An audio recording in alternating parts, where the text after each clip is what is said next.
Good evening, friends of the inner sanctum. This is your host to welcome you through the squeaking door. Say, do you ever find that you can't get a certain face out of your mind? Until you do, go out of your mind. Like me and a guy named Joe, for instance. I ran into Joe accidentally the other day over at the city morgue. And Joe's been haunting me ever since.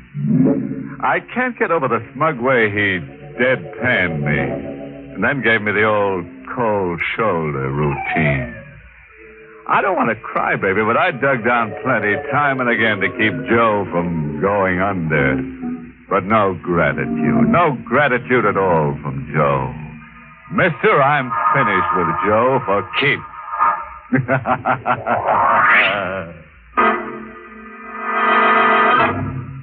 Tonight's Inner Sanctum mystery, Murder Takes a Honeymoon, was written by John Robert and stars Everett Sloan in the role of George, with Ann Shepard as Mary. And now for tonight's free lesson in how to improve your screen.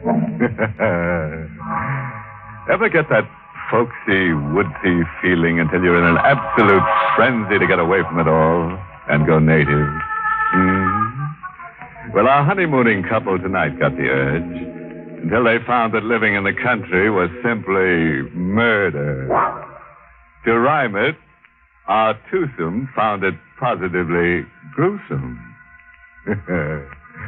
Stand by and we'll demonstrate.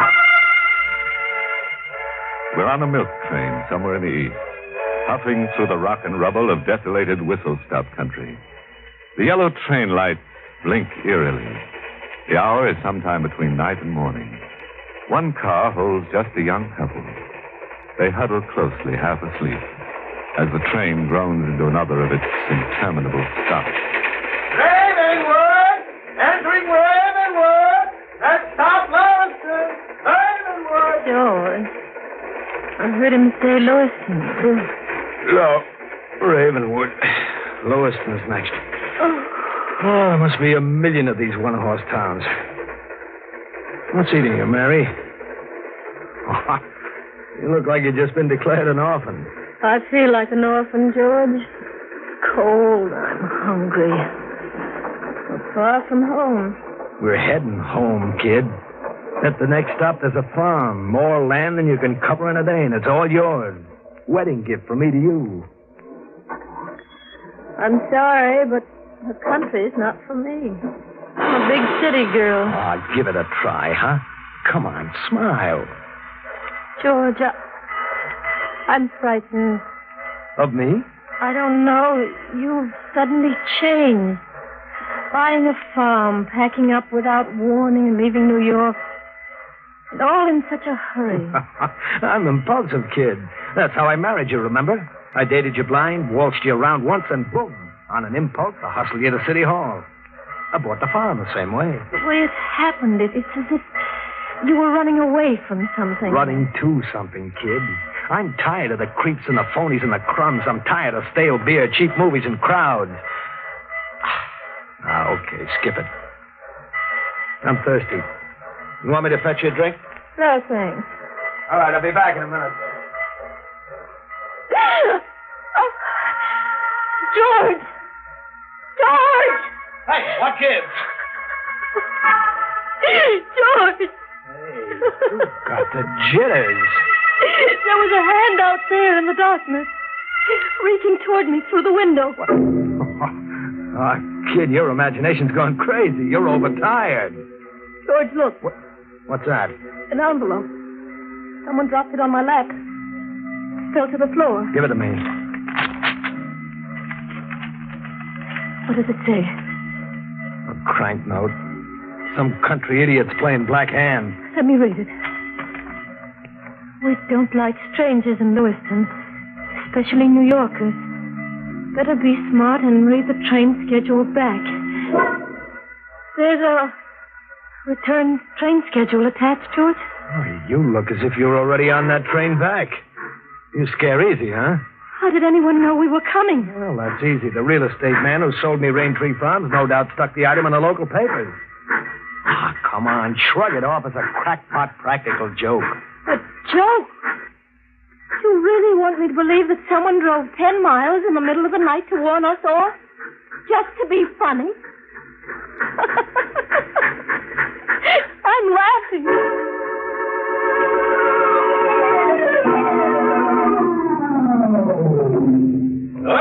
Lewiston!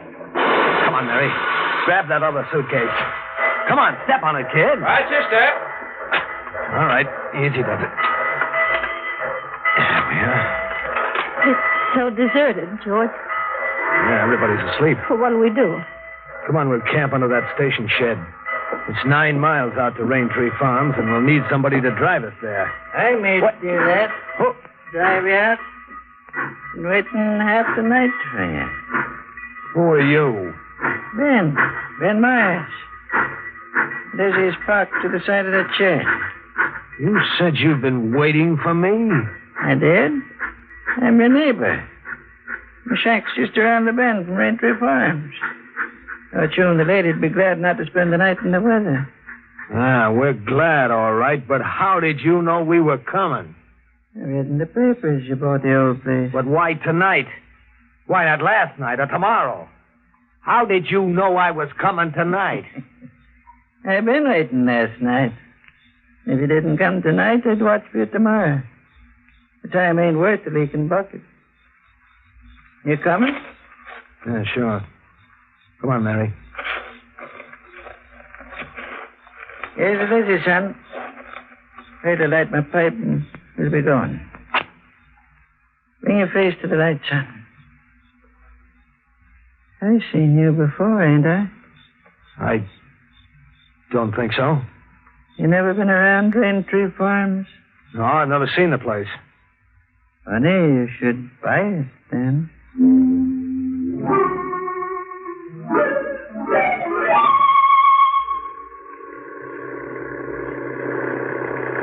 Nobody's tried living in Raintree Farm now in 2 years. Why? Some say that it's haunted. Some say there's a black curse on the house. You keep asking questions, kid. He'll have you seeing ghosts coming out of the chimney. Not ghosts, son, but corpses. Corpse. The last couple that tried living in Raintree Corners, they're dead in the parlor floor. I seen them with my own eyes.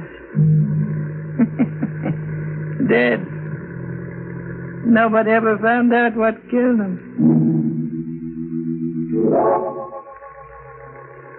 Another mile to Raintree Farms, folks. Go on, kid. Grab yourself 40 winks. I can't. I daren't close my eyes.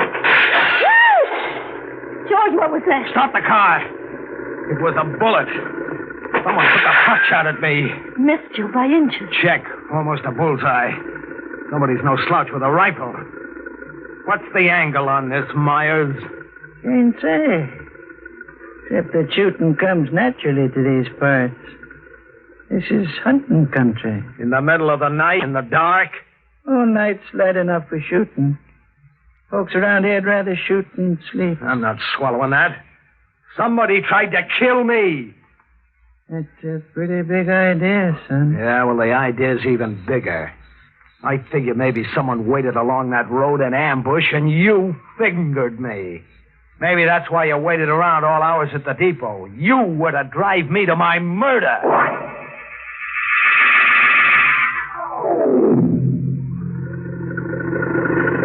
There we are, folks.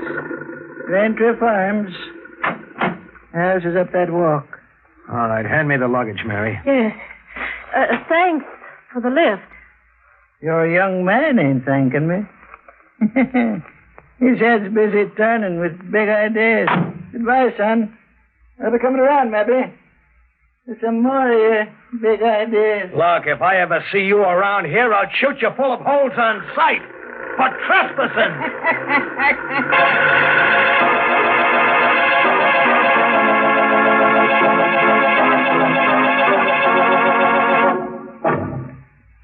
George, Yeah? about that shot on the road coming here, why would anyone want to murder you? You're a stranger. To keep me away from Raintree Farms, I guess. Why, if you own it? Why is a big letter, kid. George, you're concealing something. Who are you? George Stretch, your husband. A stranger to me until 10 days ago. Who are you, really? Oh, look, kid, you're letting some local crackpot give you the willies. Mary, a guy said something about for better or for worse just before I slipped a ring on your finger. Was it all a lot of idle talk? No, George. I meant it deep down. I'm sorry. That's more like it. What do you say we forget the spook stuff and hit the sack, huh? Coming? Mm-hmm. Boy, this joint sure needs a loving touch. And a coat of paint. Well, now to find the key. Wrong key. The real estate office mailed me 5 different keys. George. Now what? Somebody's inside. I see a moving light. Yeah. Some footsteps coming to the door. What are you after, mister? Well, I was trying to get in. What's the shotgun for? Protection? You need it, yeah. I've seen you somewhere before, haven't I? No, you haven't. I've never been somewhere. Who are you? I'm George Stretch. This is my wife. We're the new owners. Who are you? Parker. Willis Parker. I mean, what are you doing here? Squatting?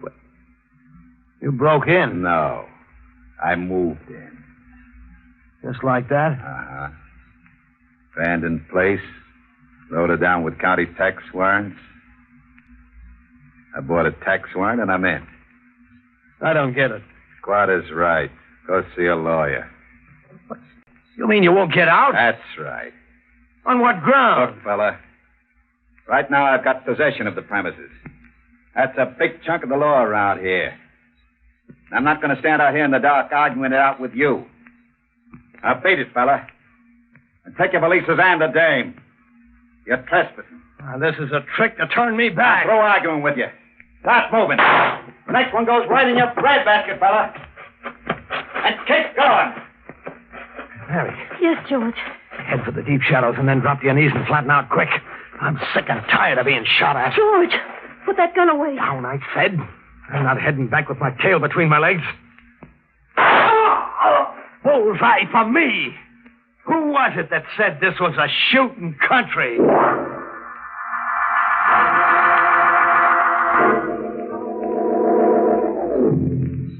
He's dead. Oh, gee, I just meant to nick him. You killed him in cold blood. In self-defense, he was planning to tail us down the road and blow us to Kingdom Come. George, you're making that up.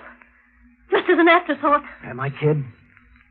Who do you suppose took that shot at us driving up here? And that couple found mysteriously dead, the couple old Myers mentioned. Who do you suppose killed them? I want the whole truth. Why were you marked for murder? I said why was a big letter.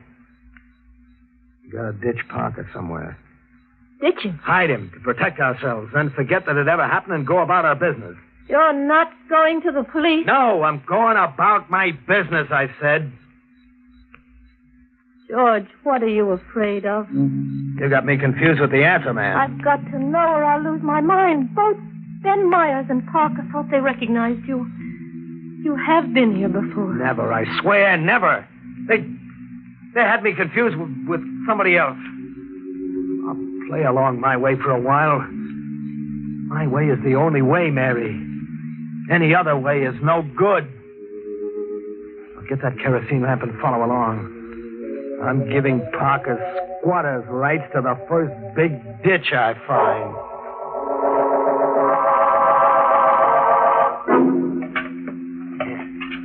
He'll stay put now.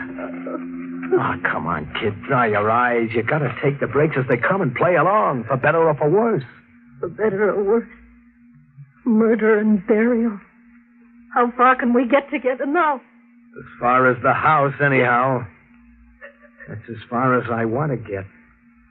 And I don't care how stiff the price is. You get it, Mary? I don't care.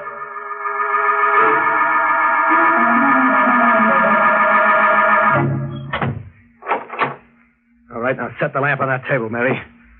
And stop staring at me as if I were some kind of a man-eating monster. You're getting on my nerves. I'm sorry, George. All right, that's better. Look around you.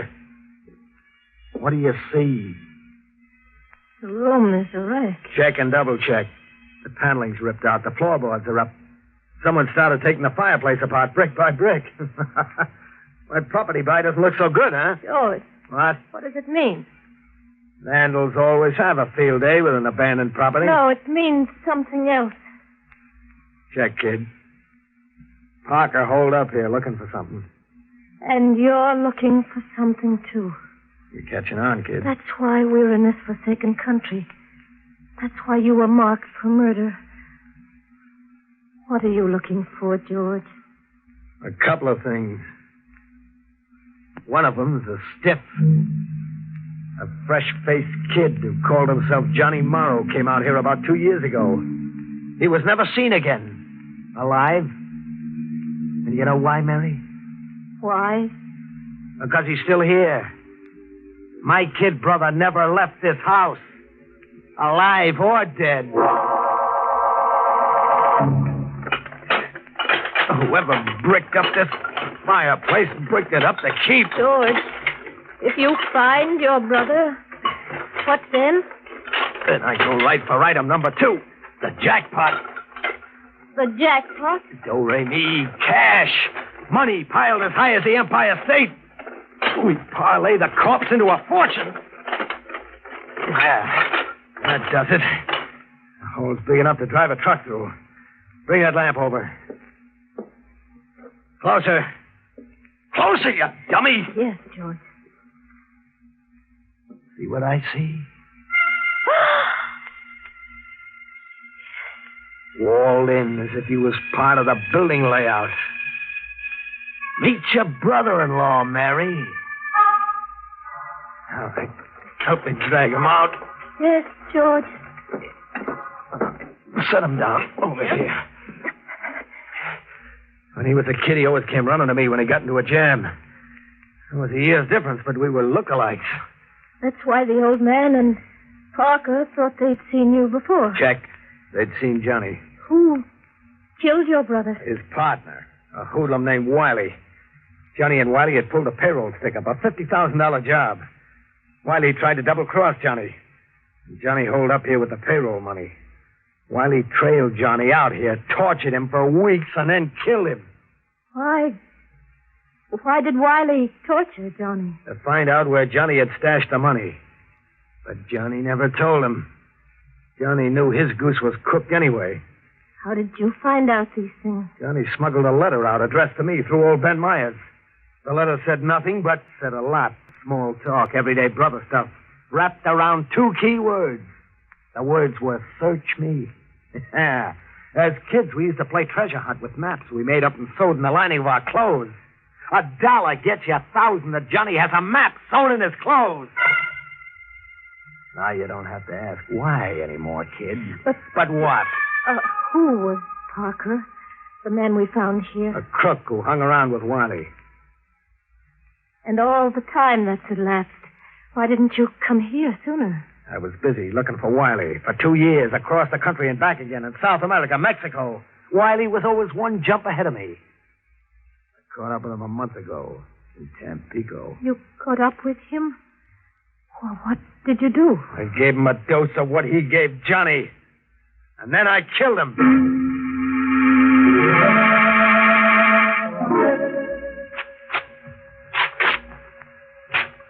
You'd have lost that $1 bet, kid. Same trick we had as kids. Yeah, a map inside his coat lining. You can read it? Sure, like the ABC. The dough is buried in a can 5 steps from the back door to the barn. The dough is practically in my hand. George, you'll have to give the money back. Back? Huh? And give myself up with it, huh? Yes, if you can find the courage. And tell Johnny he died like a chump for nothing. And tell myself I was just a sentimental sap dogging it after Wiley right into Tampico. And maybe get down on my knees in front of that ditch out there and apologize to Parker for having put a slug in him. George, out of your mind. Out of my mind if I listen to you. I'll lend a hand. Grab Parker's shotgun and watch for intruders while I dig that can up. And then I'll bury Johnny right on the same spot. Yeah, I'll bury Johnny right where he stashed those 50 G's for his big brother to come and get.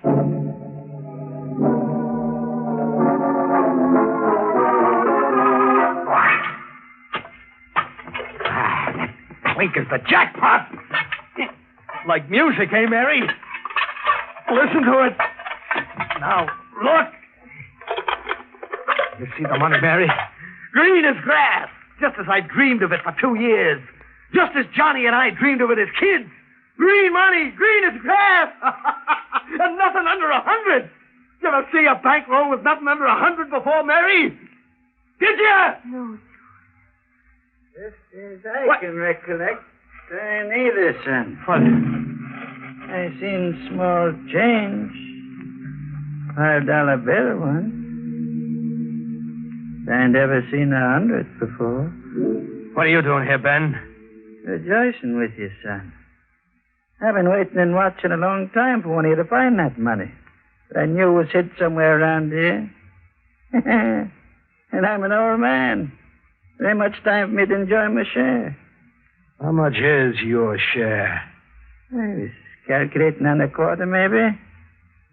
And I saw you put Parker away. Right now I'm calculating on, say, half. What are you calculating on doing with half? I don't know, for sure. Treat myself to something good. Maybe buy myself some more land. What do you say, son? You made yourself a deal, Pop. I'm going to give you all the land you need. You're aiming to kill me. George, no! I got to, Mary. I'm not killing you, old man. When you came visiting just now, you committed suicide. Get up against that tree and turn around. Maybe if I go back to calculating a quarter? I said you committed suicide. I'll bury you with $100 bill in your hand so you can treat yourself to something good where you're going. Ready? I said you was a winner, son. Guess I'm a loser. So long, sucker. Oh. Mary, you fool. You shot me. I had to do it, George. I had to save you from yourself. You silly fool. I was going to make you a queen. No, George. It wouldn't have been that way. After then, you would have had to kill me. You see, no power on earth would make me go your way. And no power on earth would make you go mine. You saved my life, Mom. How can an old idiot ever thank you? By going to the police. My husband has a confession to make.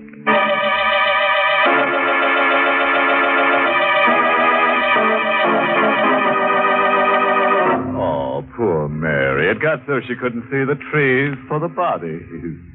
You know, until tonight, I thought only Santa Claus came through the fireplace. Well, I guess everybody's doubling up everywhere nowadays. Like George. Mary's bullet left him doubled up. Still, that was a good choice of location. The fireplace for a corpse. Sort of, how to keep from growing cold.